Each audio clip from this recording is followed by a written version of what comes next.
I woke up with my hand clenched around the bedsheet, my heart pounding so hard it felt like it was trying to escape my chest, and for several long seconds I didn't know where I was or what year it was.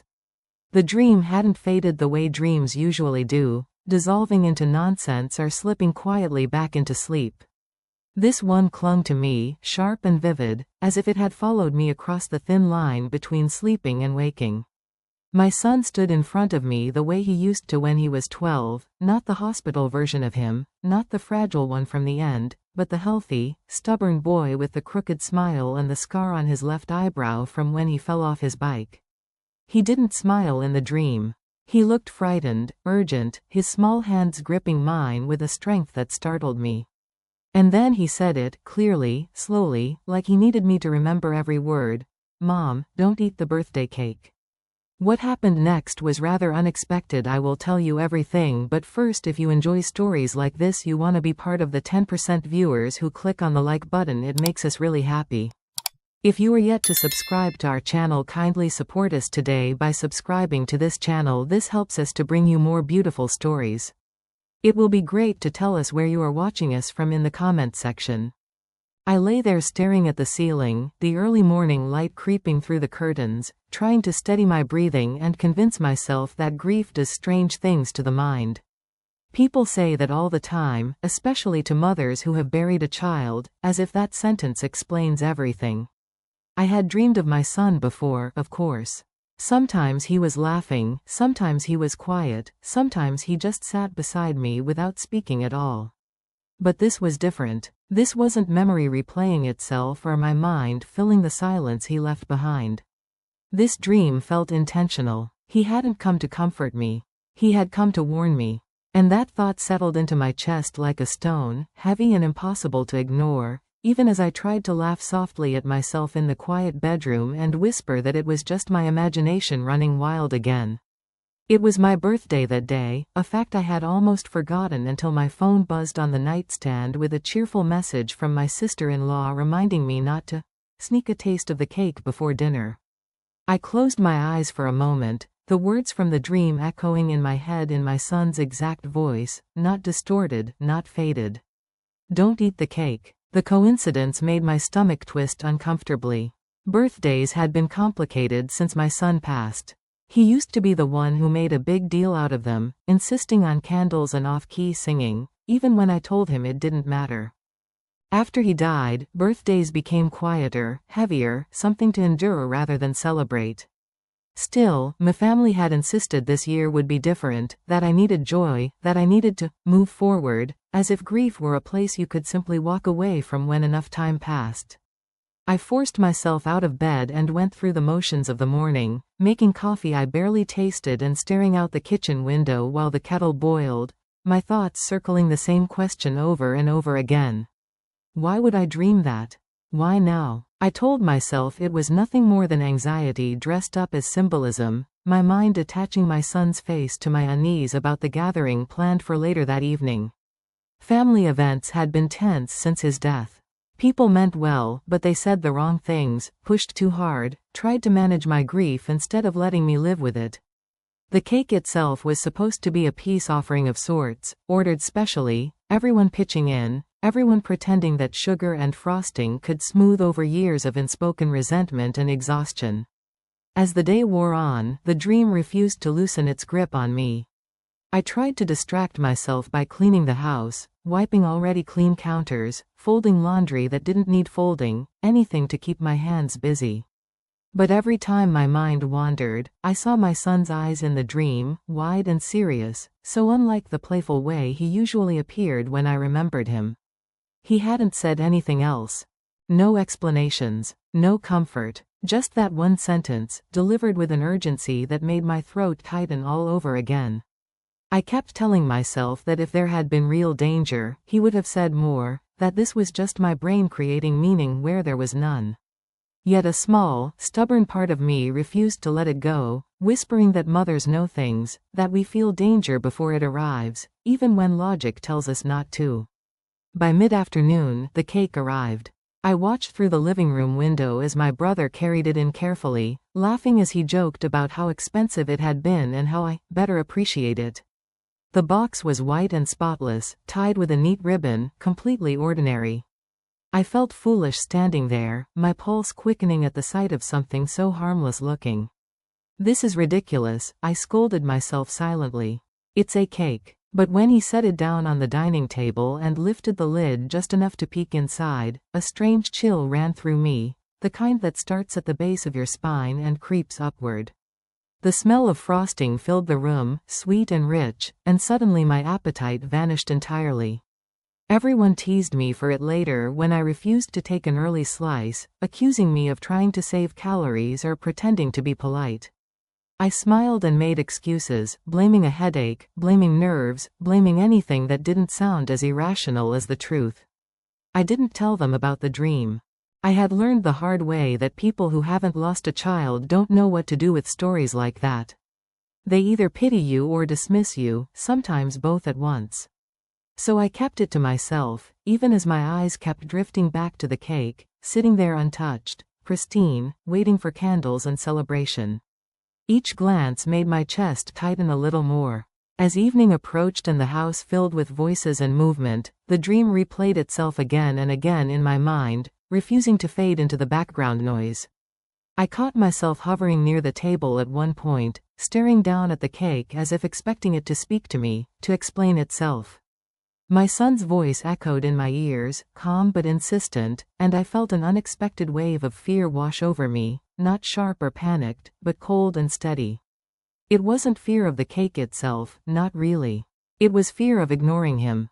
Fear that if I brushed this off as nothing, I might be betraying the same instinct that had guided me through every scraped knee, every late-night fever, every moment when he needed me before he knew how to ask. I stepped away from the table and went to the bathroom, locking the door behind me and gripping the sink until my knuckles went white. I stared at my reflection, searching my own face for signs of hysteria, for proof that grief had finally broken something inside me. But all I saw was a tired woman with red-rimmed eyes and a familiar ache behind them, the same ache I had carried since the day I lost my son.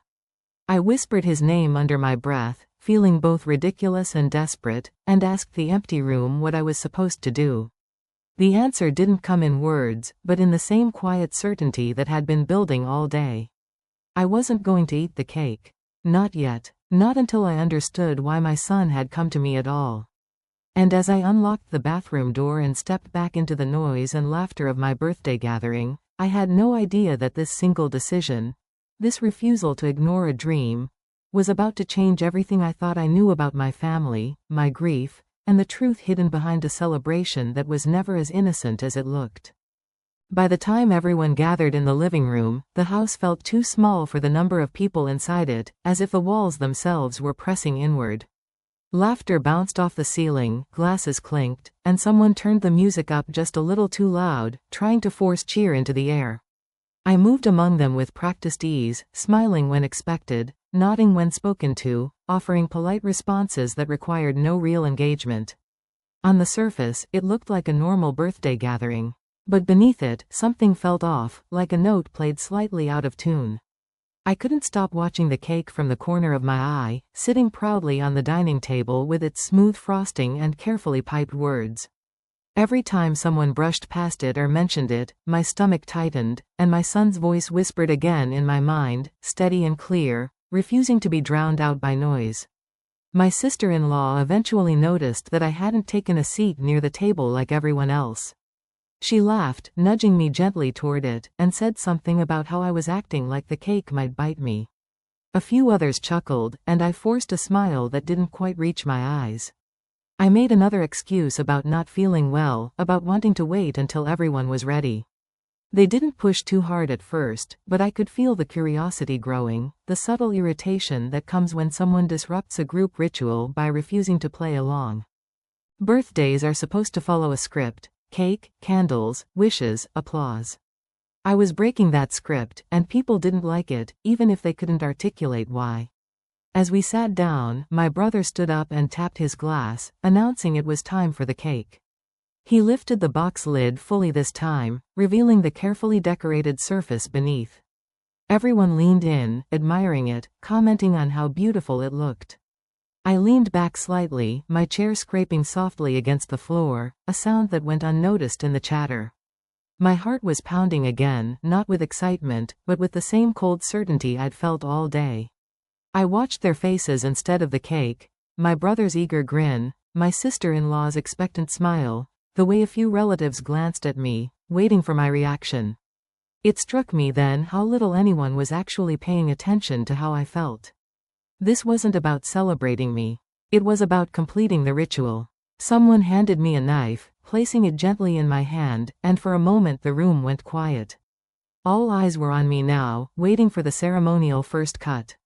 The metal felt heavier than it should have, cool against my palm. My son's face flashed in my mind again, closer this time, his grip tightening on my hand in the dream. "Mom, don't eat the cake." My throat closed. I set the knife down carefully on the table and shook my head. "I'm sorry," I said softly, my voice barely carrying over the music. "I just need a minute." The silence that followed was brief but sharp. My brother frowned, clearly annoyed. "What do you mean, a minute?" he asked, trying to keep his tone light but failing. "It's just cake." A few people laughed nervously, assuming I was joking. I wasn't. I stood up, pushing my chair back, and felt the weight of the room settle on me. I could sense the unspoken judgments forming, the assumptions about grief and instability that people are quick to make when a bereaved mother doesn't behave as expected. I wanted to scream that something wasn't right, that I needed them to listen, but the words felt fragile and easily dismissed. I excused myself again and went into the kitchen, leaning against the counter as if a solid surface might anchor me. My hands were shaking now, a reaction I couldn't fully control. I told myself to breathe, to think clearly, to find a rational explanation for this overwhelming dread. I reminded myself that dreams can feel real, that grief can sharpen intuition in uncomfortable ways. But no amount of reasoning could erase the fact that my body was reacting as though there was real danger in that room. Not imagined danger, not symbolic danger, something tangible, waiting. From the kitchen, I could hear the muffled voices of my family speculating about my behavior. Some sounded concerned, others irritated. One voice, my brother's, stood out, sharp with impatience. He said something about how I needed to let go, and stop making everything about loss. The words hit me harder than I expected, not because they were new, but because they confirmed what I had suspected for a long time. They were tired of my grief. Tired of accommodating it. Tired of letting it disrupt their comfort. The cake wasn't the only thing they wanted me to swallow that night. I took a deep breath and turned back toward the dining room, my resolve hardening. If I wasn't going to eat the cake, I needed to know why. The thought came to me suddenly, clear and unsettling. I didn't have to eat it to find out what was wrong. I just had to look closer. As people laughed and argued softly about whether to wait for me, I reached for a small fork from the drawer and walked back into the room, my movements calm even as my heart raced. "I'll cut it," my sister-in-law offered quickly, sensing the tension. She reached for the knife again, but I held up my hand. "No," I said, more firmly this time. "Please, just give me a second." There was something in my voice that made her pause. I leaned over the cake, ignoring the curious stares, and pressed the fork gently into the frosting near the edge, not enough to serve a piece, just enough to break the surface. The frosting gave way easily, but beneath it, I felt something resist, something firmer than cake should be. I froze. The room seemed to recede around me, the sounds blurring into a low hum. Slowly, deliberately, I pressed the fork a little deeper, my fingers numb. There was no mistaking it now. This wasn't just sponge and filling. I withdrew the fork and stared at its tip, my breath catching in my throat. Something dark clung to the tines, something that didn't belong there. A bitter, chemical smell cut through the sweetness of the frosting, faint but unmistakable. My stomach lurched violently. "What are you doing?" my brother demanded, stepping closer. I didn't answer right away. I couldn't. My son's voice echoed again, louder than ever, and this time I understood the urgency in his eyes. My hands shook as I set the fork down and straightened, my gaze sweeping across the faces around the table. Confusion had replaced irritation now. A few people leaned forward, trying to see what I saw. "There's something wrong with the cake," I said finally, my voice trembling despite my effort to steady it. I don't know what it is yet. But it's not right. Laughter rippled weakly through the room, the kind people use when they're uncomfortable and don't know what else to do. Someone joked about me being paranoid. Someone else suggested I was imagining things. But no one moved to take a bite. The ritual had been interrupted, and even they could feel it. The cake sat there, cut but untouched, its perfect surface now broken, revealing a truth that no one was ready to face. As I stood there, my heart racing and my mind reeling, I realized that this was no longer just about a dream or a warning from my son. This was about uncovering something hidden in plain sight, something that had been brought into my home under the guise of celebration. And as the room buzzed with confusion and disbelief, one terrifying thought took hold and refused to let go. If my son had been right about the cake, what else had he been trying to warn me about? The room didn't explode into panic the way you might expect when something feels suddenly dangerous. Instead, it did something far more unsettling. It hesitated. People leaned in and leaned back at the same time, caught between curiosity and denial, their faces hovering in that uncomfortable space where logic hasn't yet accepted what instinct already knows. My brother stared at the cake as if it had personally offended him, his jaw tight, his brows drawn together in irritation rather than fear. "You're overreacting," he said, his voice clipped, almost scolding. "You've been tense all day. You stuck a fork in frosting and now you're jumping to conclusions." A few people nodded automatically, grateful for the familiar comfort of dismissal. It was easier to doubt me than to consider that something could truly be wrong. But I couldn't dismiss what my senses were telling me. The smell lingered faintly in the air, not strong enough to scream danger, but wrong enough to make my stomach churn. It didn't belong in a cake, not alongside vanilla and sugar and butter. I felt suddenly aware of how quiet the room had become beneath the low music, how even the children had stopped fidgeting. My sister-in-law stepped closer, her smile strained, and peered down at the spot where I had broken the surface. "It looks normal," she said quickly, too quickly. "Maybe the bakery used a different filling than usual. You know how fancy places are." Her laugh came out thin, and I saw something flicker behind her eyes, unease she was trying to bury before it could surface.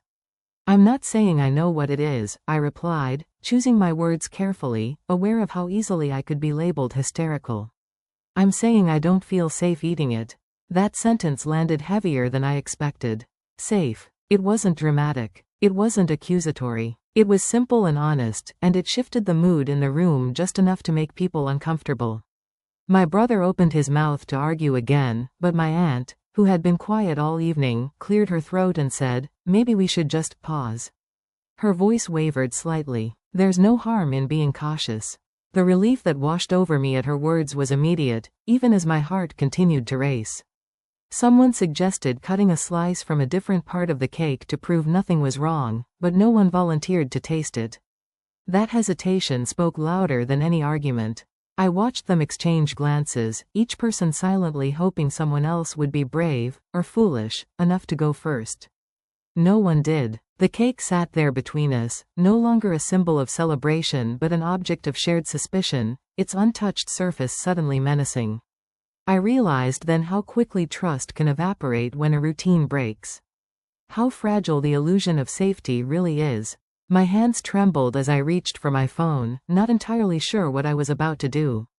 Part of me wanted to call someone, anyone. Who could tell me I was imagining things, who could restore order and make this night normal again? But another part of me, quieter and steadier, knew that pretending wouldn't protect me.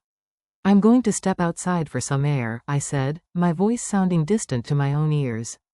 No one stopped me. They watched me go with expressions that hovered somewhere between concern and annoyance, as if my leaving was an inconvenience layered on top of an already awkward evening. Outside, the night air hit my face like a splash of cold water. I leaned against the porch railing, breathing deeply, trying to calm the storm inside my chest. That was when my phone vibrated in my hand, a message notification that made my breath hitch before I even read it. It was from my neighbor, a woman who worked at the bakery where the cake had come from. We weren't close, but we were friendly enough, exchanging small talk over fences and mailboxes. The timing felt surreal. My fingers shook as I opened the message. "Hey," it read. "This is going to sound strange, but did you get a cake delivered today?" I just realized something was off with an order earlier and I can't stop thinking about it. My heart dropped into my stomach. I typed back immediately, my words tumbling over each other in my haste. Yes, it's here. What do you mean, off? The seconds it took for her to respond felt endless, each one stretching tighter than the last.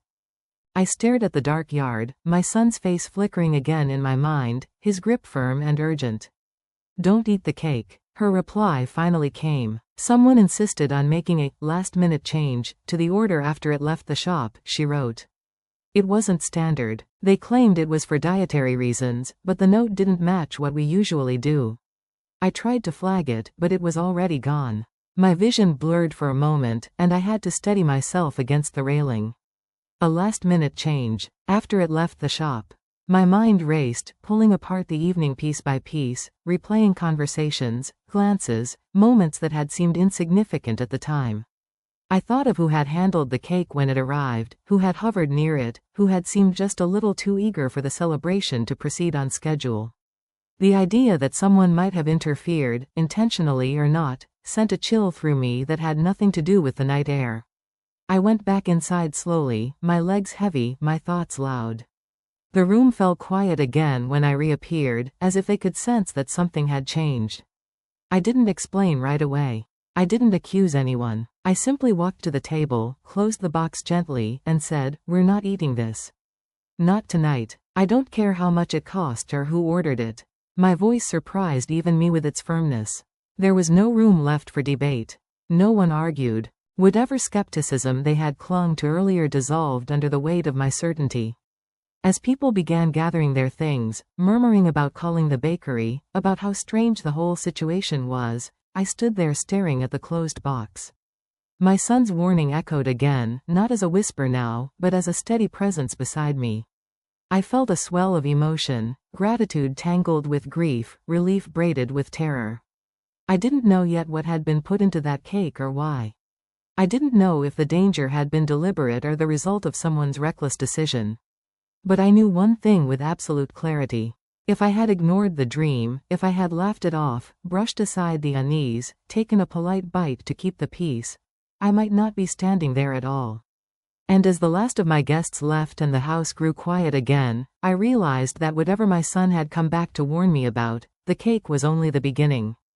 After the house finally emptied and the echo of voices faded into an uneasy quiet, I stood alone in the dining room staring at the closed cake box as if it might move on its own. The celebration decorations suddenly looked ridiculous, balloons sagging, napkins half-used, plates stacked without purpose, like props from a play that ended abruptly before the final act. I didn't turn on the television or clean anything right away. I just stood there, listening to the low hum of the refrigerator and the distant tick of the clock, letting the weight of what almost happened settle into my body. The dream, the smell, the message from my neighbor, all of it aligned too cleanly to dismiss. This wasn't a coincidence. Something had been altered. Something had been hidden in plain sight, wrapped in frosting and good intentions, delivered to my door with a smile. I carried the cake box to the kitchen counter and placed it under the brightest light, my movements careful, deliberate, as if rough handling might disturb whatever evidence remained. I didn't open it yet. I wanted to be certain of my next step, because once I crossed that line, once I acknowledged this as more than a bad feeling, I couldn't retreat back into denial. I washed my hands, dried them slowly, and took a steadying breath.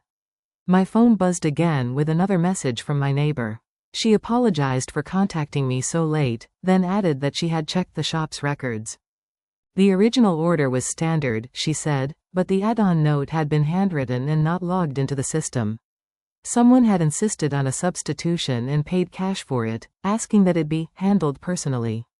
That detail sent a cold shiver through me. Handled personally meant bypassing safeguards. It meant intention. I sat down at the table and replayed the evening in my mind, combing through every interaction. Who knew the cake was coming? Who had arrived early enough to be alone with it?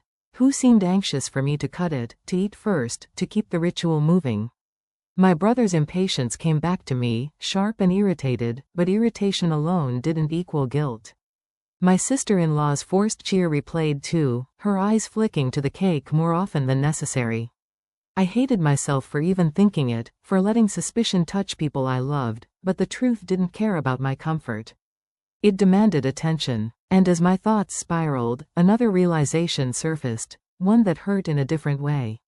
Someone in that room had been tired of my grief, tired of my caution, tired of the way my life had slowed after my son's death. If someone had wanted to fix that, force a reset, push me forward by any means, they might tell themselves it was for my own good. I opened the cake box slowly, lifting the lid just enough to look without disturbing the surface further. The frosting was smooth where it hadn't been punctured, but the small mark from the fork remained like a bruise. I grabbed a pair of disposable gloves from under the sink, something I had bought in bulk during a bout of anxious cleaning months earlier, and slipped them on, my hands steadier than I expected. With a clean knife, I cut a small wedge from the edge, careful to keep the slice intact. As I lifted it, the smell returned, faint but unmistakable, a bitter note beneath the sweetness. I set the slice on a plate and examined it closely, separating the layers with the knife tip. The filling looked normal at first glance, but as I pressed gently, a darker streak bled through the pale cream, uneven and oily, refusing to blend. I didn't taste it. I didn't bring it closer than necessary. I wrapped the slice carefully in plastic, sealed it in a bag, and placed it in the refrigerator, my mind already racing ahead to the next step. This wasn't something to argue about at the table. This wasn't something to laugh off or settle with an apology from a bakery. This needed answers, real ones. I wiped down the counter, sealed the cake back into its box, and placed it in a second bag, my hands moving with a calm focus that surprised me. Fear often makes people frantic, but this fear sharpened me. It turned me methodical. I called my neighbor back and thanked her, my voice low, careful not to spill panic into the words. She sounded relieved that I had taken her seriously, and then hesitant, as if weighing how much to say. I don't want to scare you, she added, but the person who pushed for the change seemed insistent. They didn't want paperwork. They didn't want questions. She paused. They asked if you'd be the first to eat. The sentence landed like a punch to the chest. I closed my eyes and leaned against the counter, the kitchen spinning for a moment before settling. The first to eat. The ritual. The wish. The bite everyone watches. My son's warning echoed again, not loud, not dramatic, just certain. After we hung up, I sat at the table and stared at my hands, thinking about how thin the line is between ordinary life and catastrophe. A party, a cake, a dream. How easily I could have dismissed it all. How easily I could have complied for the sake of peace. The thought made my throat tighten. I whispered my son's name, a quiet thank you filling the space between breaths. Mothers are told we imagine dangers, that we worry too much. But we are also told to trust our instincts when it comes to our children. No one tells us what to do when those instincts outlive them. I decided to make the call then, not to accuse anyone, not to escalate, but to protect myself. I contacted the local non-emergency line and explained, calmly, that I believed food at my gathering had been tampered with. The officer listened without interrupting, asked measured questions, and advised me on how to preserve the cake for testing. His tone was neutral, professional, grounding. When I hung up, the house felt different, as if acknowledging the danger had lifted some of its power over me. Whatever the outcome, I had chosen not to swallow doubt. As night settled in, exhaustion finally pressed against me, heavy and insistent. I cleaned up what I could, leaving the cake untouched, sealed away like a sleeping threat. Before bed, I stood in my son's room for a long moment, my hand resting on the doorframe. The room was the same as always, posters faded, books lined neatly, a sweater draped over the chair, but it felt warmer than it had in a long time. I heard you, I whispered, my voice breaking just a little. I listened. The quiet didn't answer back, but I felt something settle, a small easing in my chest. When I lay down, sleep didn't come easily. My mind replayed the night, the near miss, the fragile chain of choices that led me here. Somewhere between wakefulness and rest, I realized the hardest part wasn't the fear of what could have happened. It was the knowledge that someone close enough to celebrate my birthday might have played a role in it. That betrayal, more than anything hidden in frosting, was the truth hiding in plain sight. And as I drifted into a shallow sleep, one thought remained steady and clear: the cake wasn't the danger anymore. The danger was the person who wanted me to eat it. I didn't sleep so much as drift in and out of a shallow, watchful state, the kind where every sound feels amplified and every shadow carries meaning. When morning finally came, it brought no relief, only clarity. The events of the night before lined themselves up neatly in my mind, no longer chaotic or frightening, but precise, like pieces of a puzzle that had been waiting for daylight to click together. The dream, the timing of the cake, the insistence that I eat first, the last-minute change paid in cash, each detail pointed not to randomness, but to design. I brewed coffee and let it go cold on the counter as I stared at the sealed bags in the refrigerator, the cake boxed and contained, stripped of its performative innocence. I felt a calm settle in, not peace exactly, but readiness. Whatever came next, I would not be rushed, silenced, or shamed into pretending nothing happened. By mid-morning, an officer arrived to collect the samples. He was careful, methodical, and kind without being indulgent, which I appreciated more than I expected. He explained the process in plain terms, how they'd test the filling, how results could take time, how it was important to preserve everything as is. As he worked, I noticed how my hands didn't shake anymore. Fear had sharpened into resolve. When he asked who had access to the cake after delivery, I answered honestly, naming names without accusation, just facts. The truth doesn't need decoration, it only needs space. After he left, the house felt quieter, but not empty. It felt vigilant. I sat at the table and wrote down everything I remembered, not because I was told to, but because memory has a way of softening edges when it shouldn't. I wanted the edges sharp. The first call came sooner than I expected. My sister-in-law's name lit up my phone, and I let it ring twice before answering. Her voice was breezy at first, too breezy, filled with concern that sounded rehearsed. She asked how I was feeling, if I'd eaten anything, if I was embarrassed by the scene. I listened without interrupting, the way you do when you want to hear what someone reveals when they think they're smoothing things over. When I told her calmly that the cake had been collected for testing, the silence on the other end stretched long enough to say everything words wouldn't. She recovered quickly, laughed a little too hard, and said it was probably nothing, that I was letting stress get to me. I thanked her for checking in and ended the call. The conversation left a faint residue of certainty in my chest. Not guilt, not proof, but direction. Later that afternoon, my brother stopped by unannounced. He stood on the porch with his hands in his pockets, eyes darting past me into the house as if expecting to see evidence laid out on the floor. He spoke in fragments, apologies tangled with defensiveness, concern braided with irritation. He said he hated how things had gone, that he just wanted the night to be normal, that I'd scared everyone. I told him I didn't intend to scare anyone, I intended to stay alive. The word hung between us, heavier than either of us expected. He flinched, then scoffed, then went quiet. When I asked him, gently, why he'd been so insistent that I cut the cake first, he shrugged and said it was tradition. But tradition doesn't require urgency. Tradition doesn't push. Tradition doesn't pay cash for changes and ask questions about who takes the first bite. As evening settled, a message came through from my neighbor at the bakery with an update she hadn't wanted to send earlier.